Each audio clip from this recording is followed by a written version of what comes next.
Bonjour à tous, je m'appelle Geoffrey Gillet, je suis créateur d'émotions sociales et également l'auteur du livre Le secret des entrepreneurs leaders.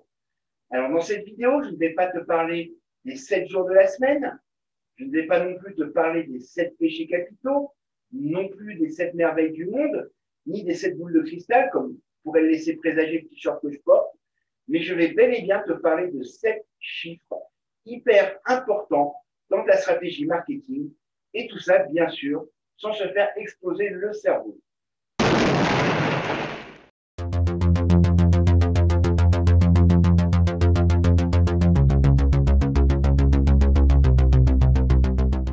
Alors, être entrepreneur, c'est faire l'acquisition de prospects à convertir en clients hyper qualifiés, prêts à te rémunérer à ta juste valeur, afin que tu puisses vivre de ton activité. Mais encore faut-il que tu connaisses ces 7 chiffres et surtout que tu prennes un instant chaque semaine pour les analyser. Allez, c'est parti. Chiffre numéro 1. Alors, le premier chiffre dont je vais te parler, il s'agit de la couverture. Alors, ce n'est pas la couverture de ton lit, c'est la couverture de tes publications sur Facebook. En effet, si tu as une page Facebook, lorsque tu publies, et même si tu publies au meilleur moment, c'est-à-dire lorsqu'un maximum des fans de ta page sont connectés, eh bien, tu vas avoir une couverture de 3 à 5%. Le but de Facebook étant de te pousser à booster une publication ou à faire de la pub.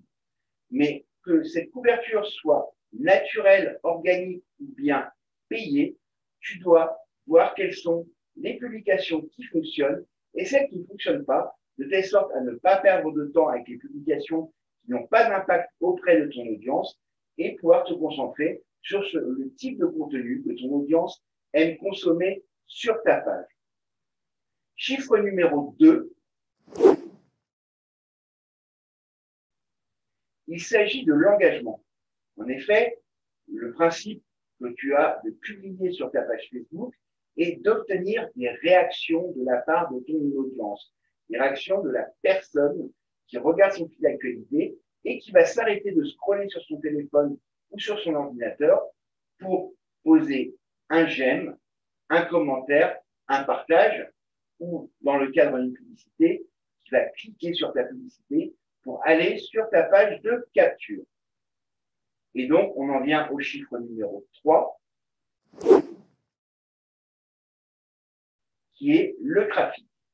Le principe, c'est que tu fais ta pub Facebook, tu as ciblé ton audience spécifiquement des personnes qui peuvent être intéressées par ce que tu as à leur proposer, eh bien, il faut que tu sois à même d'analyser le taux de visite de ta page de capture.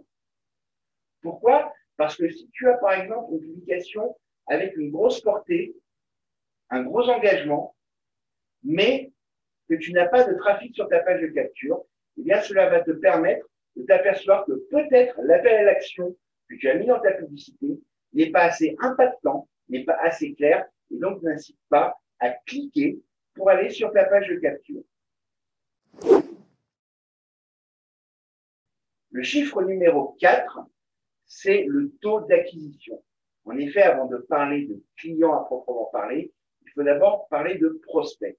Un prospect, c'est quelqu'un qui arrive sur ta page de capture et qui va remplir et valider ton formulaire afin de devenir prospect et recevoir la vidéo dont tu lui as parlé, l'infographie, l'e-book, bref, quel que soit le lead magnet, l'élément à prospect que tu vas utiliser.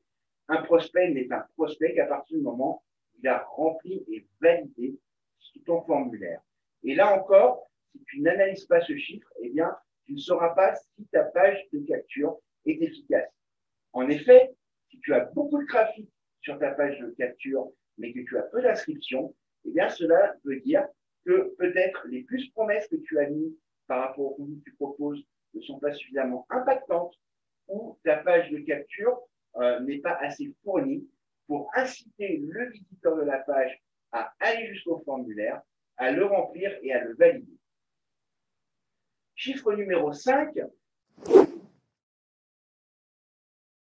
c'est le taux d'ouverture des emails. En effet, tu as un prospect, il a téléchargé ton lead magnet, il a regardé ta vidéo, il a téléchargé ton infographie, mais Toi, ton but, c'est d'en faire un client.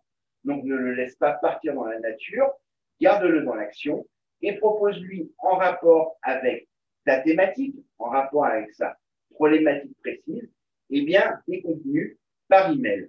L'avantage, c'est que maintenant, avec les autorépondeurs, type Sendinblue, Mailchimp et Autorépondeur, quel que soit l'outil que tu utilises dans ta stratégie marketing, eh bien, ces autorépondeurs te donnent le taux d'ouverture de clics de tes emails.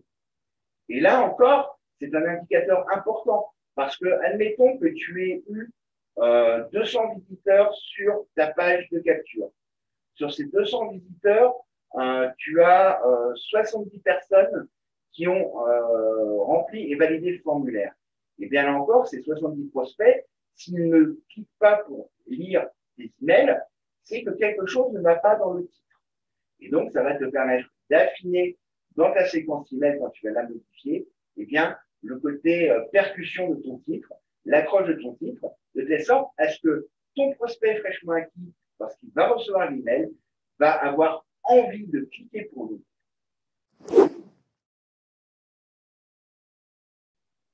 Le chiffre numéro 6, eh bien, justement, c'est le taux de clic à l'intérieur de tes emails. Si tu as des titres accrocheurs, eh bien, tu vas avoir un bon taux d'ouverture, mais si derrière le taux de clic ne suit pas, c'est qu'il y a à la fois encore un problème. Pourquoi? Il faut absolument que tu aies des actions dans tes emails. C'est un message vers un marché pour une action. Et donc, il s'agit de continuer à entretenir ta relation avec ton prospect, mais surtout à le maintenir dans l'action. Faire en sorte que, bien effectivement, quand il ouvre un mail, le contenu soit suffisamment intéressant pour lui, pour qu'il ait envie de cliquer, pour consommer un contenu additionnel, en rapport, bien sûr, avec l'email que tu lui as envoyé. Et enfin, chiffre numéro 7, c'est le taux de conversion. C'est le Saint Graal. Si tu as tout fait comme il faut, que tu as une bonne couverture de ta publication Facebook, que tu as de l'engagement, que cet engagement génère du trafic sur ta page d'acquisition, sur ta page de capture, que tu as des prospects qui remplissent le formulaire et qui le valident. En plus, ces prospects ouvrent et cliquent dans tes emails. Eh bien, si derrière tu n'as pas des conversions, c'est qu'il y a un problème sur ton email de vente, sur ta page d'offre, ou alors, si, comme beaucoup de coachs et de consultants, tu closes tes contrats par téléphone, eh bien, il y a un problème avec ton script d'appel téléphonique. Il manque certainement des éléments, où il y a un moment où ça ne matche pas, et le prospect qui pourtant est devenu super chaud au travers des contenus délivrés par email, eh bien, n'a pas franchi l'étape finale. Donc voilà, ce sont ces 7 chiffres qu'il faut absolument que tu maîtrises, que tu saches analyser et comprendre, qui vont t'indiquer ce que tu dois conserver, parce que ça fonctionne très très bien, ce que tu peux optimiser et surtout ce que tu dois modifier. C'est le seul moyen d'avoir une visibilité sur l'efficacité de ce que tu fais dans ta stratégie et dans ta quête d'avoir des prospects hyper qualifiés à transformer en clients. Voilà, cette vidéo est désormais terminée. Comme d'habitude, je t'invite à lâcher un pouce bleu, à t'abonner si ce n'est pas encore fait, à cliquer sur la cloche pour activer les notifications et être averti chaque semaine quand une nouvelle vidéo sort sur la chaîne. Quant à moi, je vous donne rendez-vous la semaine prochaine, même jour, même heure, même chaîne.